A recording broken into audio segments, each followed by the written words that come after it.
এই ছেলেরা এবং যারা দায়িত্বশীল আছেন তারা রেডি, প্রস্তুত হন, আমার দিকে দেখবেন।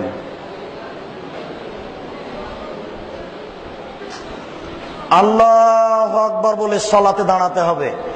হাত দুটি এইভাবে উঠবে। আল্লাহু আকবার বলার পূর্বে দুটি কথা। পেশাব পায়খানার প্রয়োজন থাকলে সেরে আসুন। পেশাব পায়খানার পরে পানি দিয়ে পবিত্রতা অর্জন করুন। পানি না থাকলে ঢেল বা টিস্যু পেপার। আগে ঢেল, টিস্যু পেপার, পরে পানি, এ কথা মিথ্যে। আগে ঢেল, টিস্যু পেপার, পরে পানি, এ কথা মিথ্যে। পানি নেই, ঢেল টিস্যু পেপার দিয়ে পবিত্রতা অর্জন করতে হবে, এ কথাই ঠিক। ঢেল টিস্যু পেপার নিয়ে 40 কদম হাঁটা নোংরামি।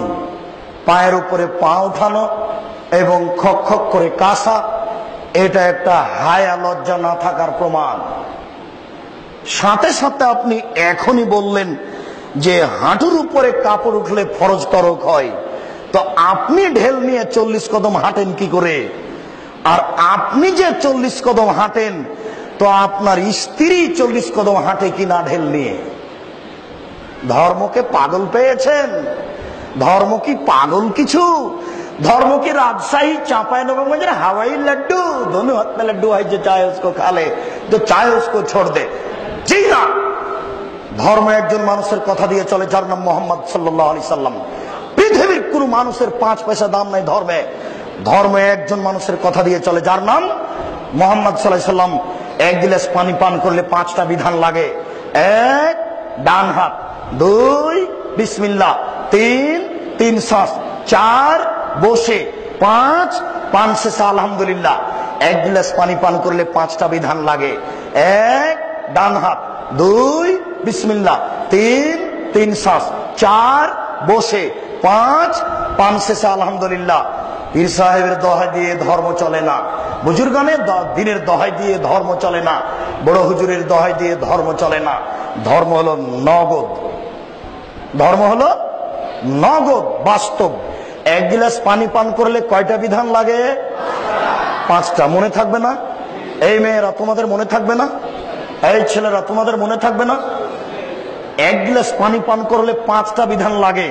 তাহলে বোঝা যাচ্ছে ধর্ম কোনটাই অন্ধকারে চলে না। রাতের অন্ধকারে জিকির চলে না, পীর সাহেবের দোহাই দিয়ে ধর্ম চলে না, বুজুর্গানে দিনের দোহাই দিয়ে ধর্ম চলে না। ধর্ম নগদ। আল্লাহু আকবার বলে সালাত শুরু হবে। রেডি? 2 পায়ের মাঝে ফাঁকা থাকবে ওই পরিমাণ, যেই পরিমাণ শরীরের ভারসাম্য বজায় রাখতে লাগে। মোটা মানুষ আর একটু বেশি, চিকন মানুষ আর একটু কম। মহিলা বৈঠকে আমাদের শিক্ষিতা বোনেরা বলেছেন, মহিলা বৈঠকে আমাদের শিক্ষিতা বোনেরা বলেছেন, বুবু, চাঁপাইনবাবগঞ্জের ভাষায়, বুবু নামাজে যখন দাঁড়াবা বুবু, তখন 2 পায়ের গোড়ালিকে জমা করে রাখিও। যদি 2 পায়ের গোড়ালি জমা না করো বুবু, তাহলে লজ্জাস্থানের যোগাযোগ বুবু মাটির সাথে হবে, মাটি অভিশাপ করবে। বুবুর সব কথাই নাকি বুখারীতে আছে। একবারে নগদ মিথ্যা কথা, একবারে ডাহা মিথ্যা কথা। শাড়ি পরেই নামাজ হবে, ছায়া পেটিকোট পরেই নামাজ হবে। বুবু, তুমি নামাজ পড়ার পূর্বে সালোয়ার পরে নিও, যদি সালোয়ার না থাকে বুবু ল্যাঙ্গট পরিও। বুবুর সব কথাই নাকি বুখারীতে আছে। বুবুর একবারে কথা নগদ মিথ্যে, ডাহা মিথ্যে। কিয়ামত পর্যন্ত বুবুর কথা সত্য হবে না। শুনেন, পুরুষ নারী তার শরীরের ভারসাম্য বজায় রেখে দাঁড়াবে। কথা বুঝাতে পারি না? আল্লাহু আকবার বলে আঙ্গুলগুলি জমা জমা করবে। হাত দুটি থুতনির নিচে আসবে না, হাত দুটি কানের কাছে যাবে না, হাত দুটি থাকবে কাঁধ সামনাসামনি। বুঝাতে পারছি না?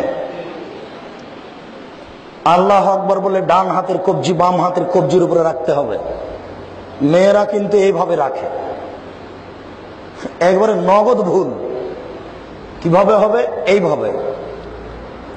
আমি মনে হয় বুঝাতে পারি না। তবে আর একটা জায়েজ এইভাবে, সেটা বাহুর ওপরে বাহু, দুটাই সহিহ হাদিস। এইটা সংখ্যা, হাদিস সংখ্যা বেশি, বুঝা যায় না? এরপর বুকের উপরে রাখেন। মহিলাদের বুকে, পুরুষদের নাভির নিচে, একবারে নগদ মিথ্যা কথা। সবারই বুকের ওপরে, নাভির নিচে বাঁধেন।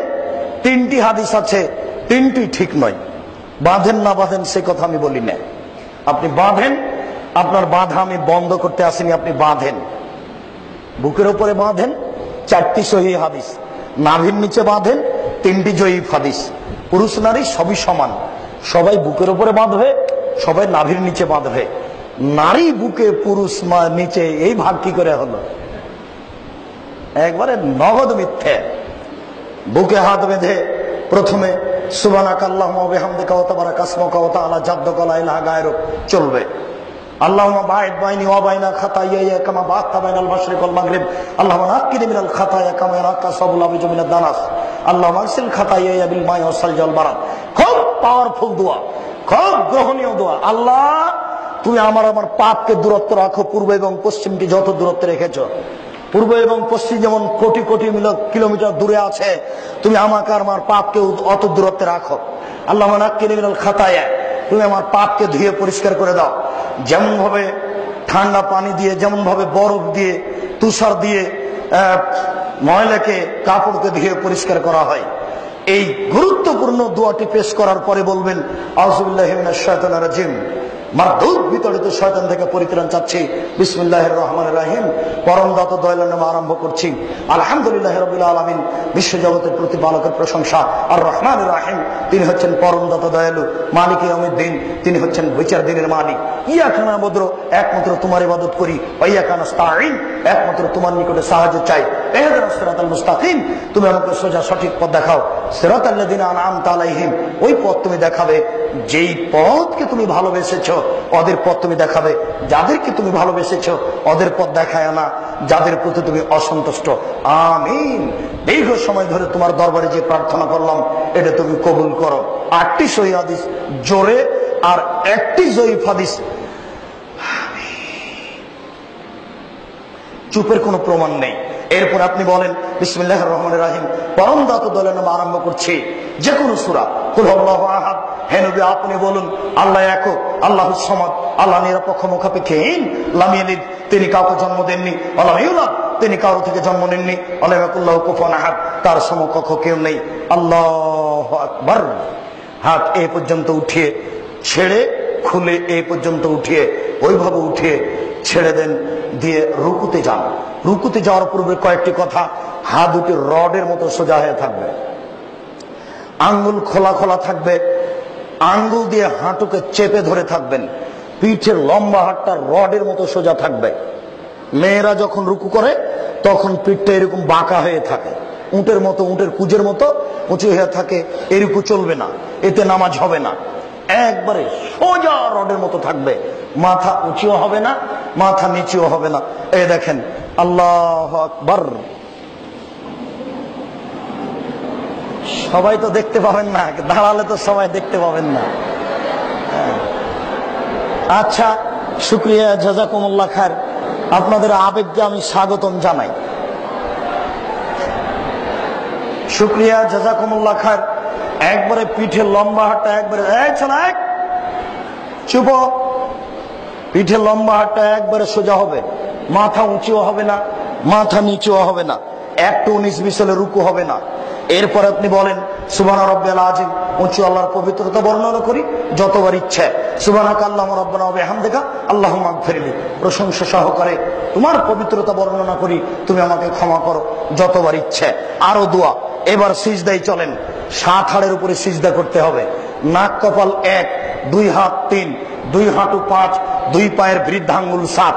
আবার শুনেন, নাক আগে যাবে কি কপাল আগে যাবে এই কথা নয়, নাক কপাল একসাথে লেগে থাকবে।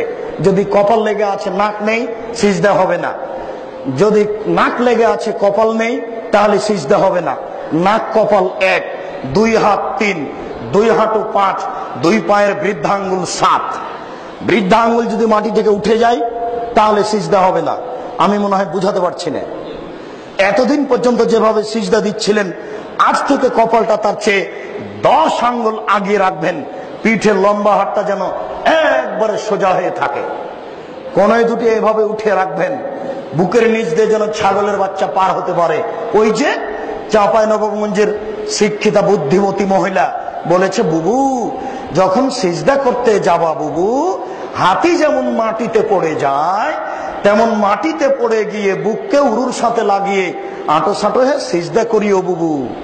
যদি বুককে উরু থেকে পৃথক রাখো বুবু, তাহলে স্তন ঝুলন্ত থাকবে বুবু, পর্দার ব্যাঘাত ঘটবে। বুবুর সব কথাই নাকি বুখারীতে আছে, একবারে নগদ মিথ্যে। পুরুষ নারী একই ব্যাপার, যেন ছাগলের বাচ্চা পার হতে পারে বুকের নিচ দিয়ে।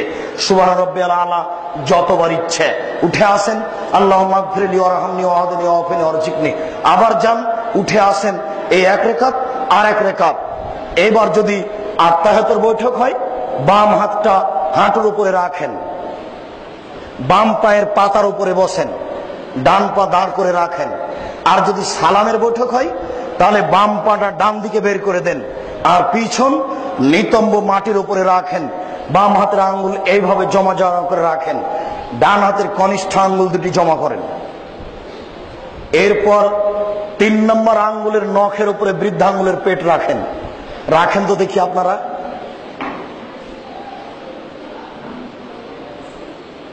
জি, এই বৃদ্ধাঙ্গুলের পেটটায় আঙ্গুলের নখের উপরে রাখতে হবে। এরপরে বাস, জাযাকুমুল্লাহ খায়র।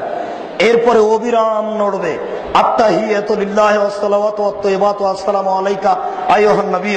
হে আল্লাহ, আল্লাহ অর্থের ইবাদত, শরীরের ইবাদত সব কিছু তোমার জন্য। আসসালামু আলাইকা আইয়ুহান নবী, হে নবী তোমার উপরে শান্তি অবতীর্ণ হোক। আসসালামু আলাইনা ওয়া আলা ইবাদিল্লাহিস সালিহিন, শান্তি সকল মানুষের উপরে হোক। আশহাদু আল্লা ইলাহা ইল্লাল্লাহ, আমি সাক্ষ্য দিচ্ছি আল্লাহ ব্যতীত কোনো মাবুদ নাই। ওয়া আশহাদু আন্না মুহাম্মাদান আবদুহু ওয়া রাসূলুহু, আমি সাক্ষ্য দিচ্ছি মুহাম্মদ আল্লাহর রাসূল। আল্লাহুম্মা সাল্লি আলা মুহাম্মাদি ওয়া আলা আলি মুহাম্মাদ কামা সাল্লাইতা আলা ইব্রাহিম ওয়া আলা আলি ইব্রাহিম ইন্নাকা হামিদুম মাজিদ। হে আল্লাহ, তুমি প্রশংসনীয়, তুমি জ্ঞানী, তুমি মুহাম্মাদের উপরে, তার বংশধরের উপরে তুমি শান্তি অবতীর্ণ করো, যেভাবে ইব্রাহিম আলাইহিস সালাম তার বংশধরের উপরে শান্তি অবতীর্ণ করেছো। তুমি বরকত নাযিল করো, যেভাবে ইব্রাহিম আলাইহিস সালাম ও তার বংশধরের প্রতি বরকত নাযিল করেছো, মুহাম্মদ ও তার বংশধরের প্রতি সেভাবে বরকত নাযিল করো। তুমি প্রশংসনীয়, তুমি জ্ঞানী। এরপরে দুআয়ে মাসুরা, আল্লাহুম্মা ইন্নী যালামতু নাফসি যুলমান কাসীরা, হে আল্লাহ জীবনে খুব পাপ করেছি, ফাগফিরলি, তুমি আমাকে ক্ষমা করো।